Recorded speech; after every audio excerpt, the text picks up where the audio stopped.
Bonjour, je m'appelle Nadira Ira, je suis votre maître de cérémonie du Festival mondial d'Action mondiale SDG de cette année et je suis ravie de présenter l'un de nos dialogues spéciaux sur les tournants décisifs.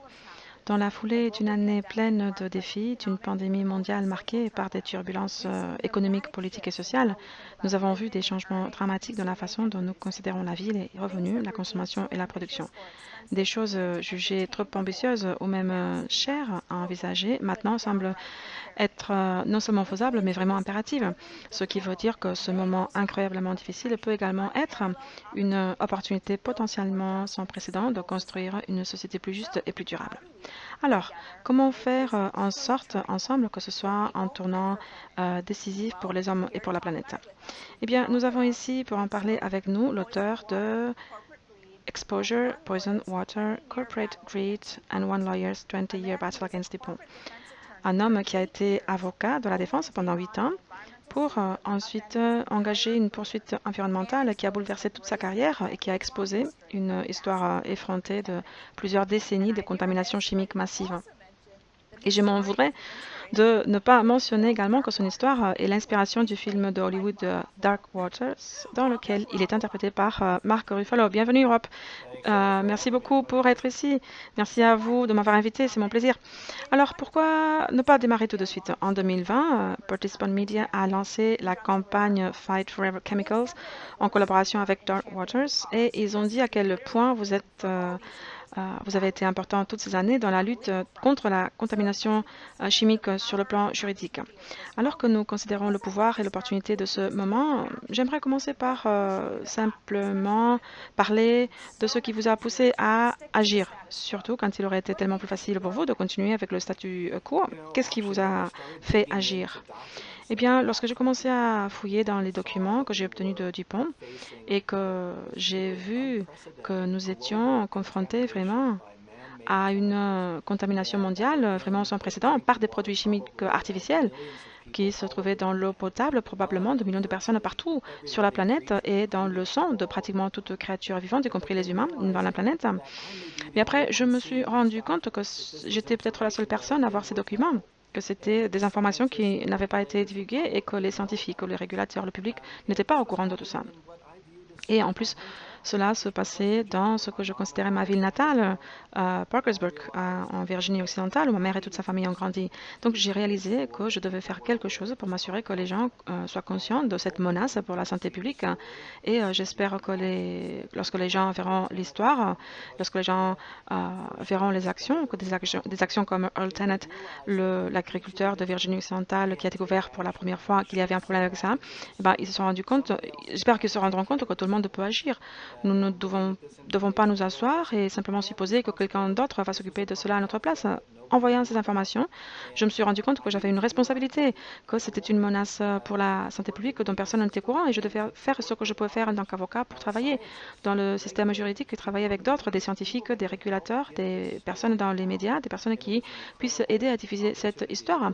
Et c'était aussi une vraie opportunité que de travailler avec des gens comme Mark Ruffalo de Fox, qui ont été capables de trouver la manière de transmettre ce qui semblait être une information juridique et scientifique complexe, donc de la faire connaître aux gens et de leur permettre de comprendre pourquoi c'est une histoire qui compte pour nous tous, qui nous touche tous.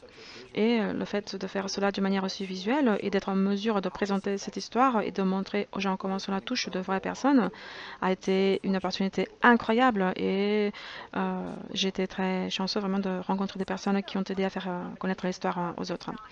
Et cela ressemble un peu à cette combinaison entre si c'est pas moi qui. Et ensuite, cette communauté dont vous parlez, vous avez dit que cette communauté s'est réunie pour s'assurer que les produits chimiques ne nuisent plus à personne d'autre, que ceci ne se produise plus à l'avenir. Eh bien, ceci a eu un effet, juste le terme produit chimique perpétuel est maintenant donc public. On en parle maintenant, on n'avait jamais parlé de ce concept. Alors, pouvez-vous réfléchir à votre expérience avec le cinéma, Qu'est-ce que vous en pensez? Oui, exactement. C'était une force incroyablement puissante que de pouvoir avoir ces personnes qui ont créé un film ou un documentaire, et puis des gens qui ont écrit également des articles de fond dans des journaux ou des émissions de télévision. C'est très puissant et c'est très important parce que, une fois de plus, nous avons quelque chose de très compliqué, comme des produits chimiques compliqués avec des noms compliqués, des termes juridiques difficiles aussi. Eh bien, le fait d'avoir des personnes sur le terrain, dans le journalisme, dans les médias, qui sont capables de rendre cette histoire publique d'une manière que les gens puissent comprendre pourquoi il est important euh, de considérer ces choses-là, et puis aussi donner, le fait de donner aux gens l'occasion d'apprendre comment cela touche de vraies personnes dans d'autres communautés, ceci est très puissant. Nous ne serions pas en train d'en parler. Le monde ne connaîtrait pas ces produits chimiques perpétuels, sans ces incroyables journalistes, ces personnes incroyables qui ont écrit dans les médias et qui ont écrit des blogs et des choses de ce type, des livres. Donc les gens n'auraient jamais connu cette histoire et ceci est crucial. Quelles ont été certaines des réactions que vous avez suscitées, qui vous ont le plus surpris ou qui ont été les plus intéressantes ou les plus gratifiantes peut-être depuis que ce travail a été rendu public?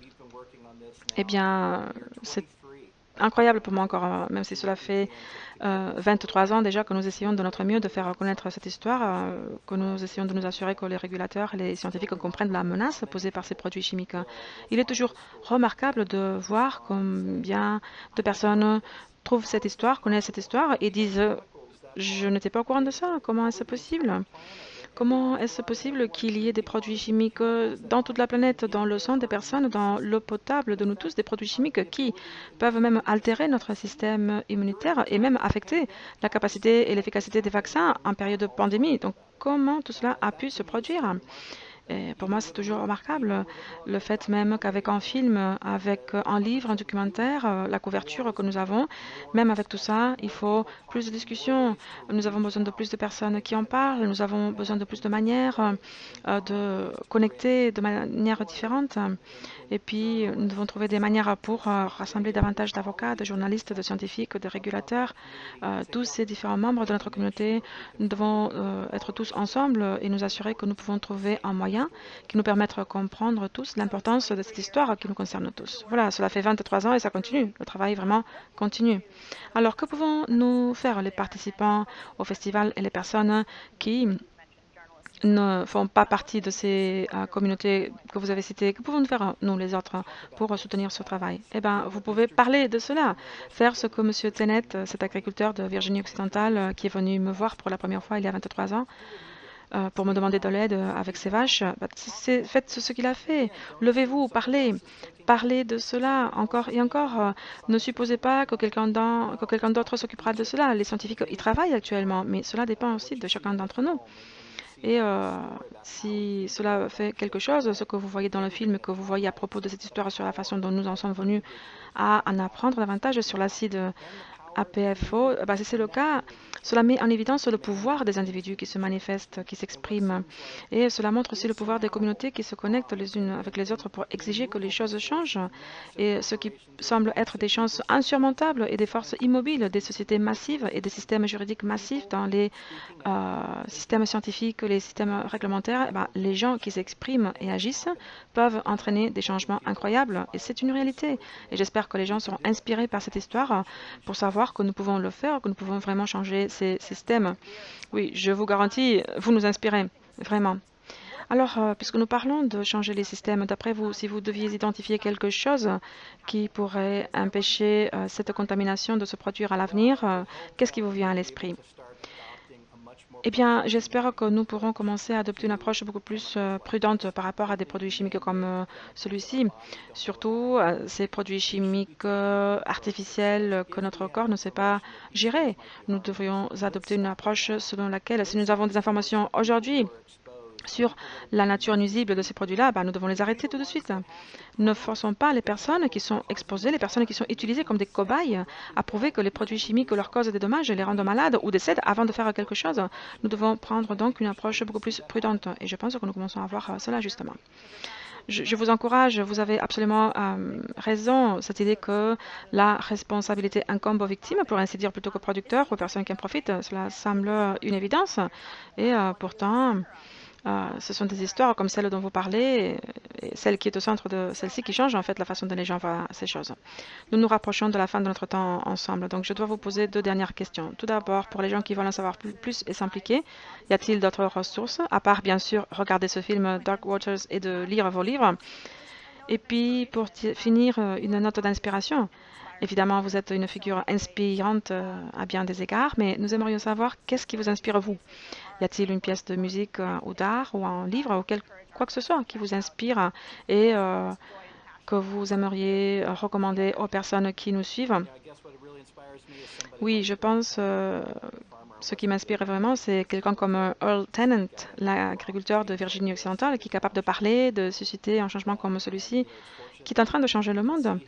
Et c'est une chance que nous puissions voir son histoire dans un film, Dark Waters, le documentaire, ou un livre qui entre maintenant dans le monde de l'art.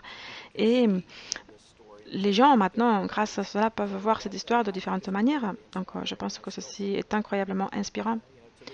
Je pense encore à lui à ce jour comme quelqu'un qui a été prêt à se lever, à prendre sa chance, à exiger que les choses changent. Il a été capable de le faire. Donc nous pouvons tous voir cette histoire et nous en inspirer aussi.